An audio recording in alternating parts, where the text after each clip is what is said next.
institutions, both political, think about democracy or autocracy, and economic, so how the markets function and how well your property is protected, for example. And what did they find out? So what they found was that what they call inclusive institutions, where whatever I invest is broadly protected in an economic sense, and political institutions, such as whether I have the right to vote or not, are important for prosperity. So more inclusive institutions, more prosperity.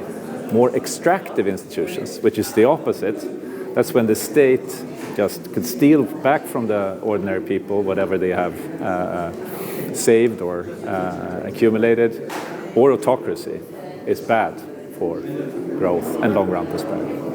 And groundbreaking, you said. Well, we always say that. What is groundbreaking about this year's prize? So actually two things. One is just to show empirically, to demonstrate that there is a cause from institutions on prosperity. That's a really difficult thing in itself.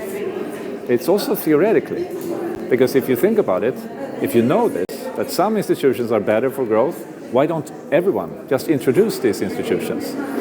So they have a very elaborated theoretical explanation for why institutions are persistent.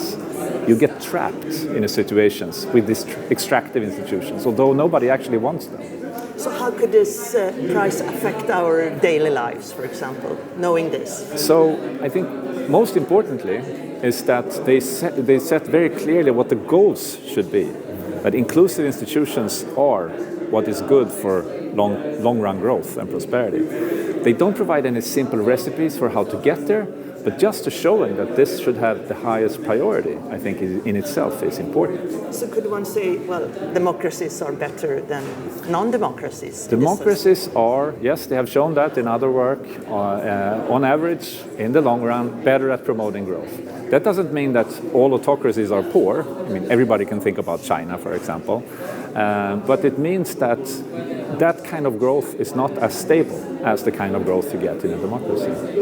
So there are 3 laureates. What can you tell us about them? I think one important thing to tell about them is that although they are, as we are used to, all working in an American university, none of them actually are Americans from the origin. So one of them is from Turkey and 2 others are British. Okay. And when they got this call, was there anything specific about the call?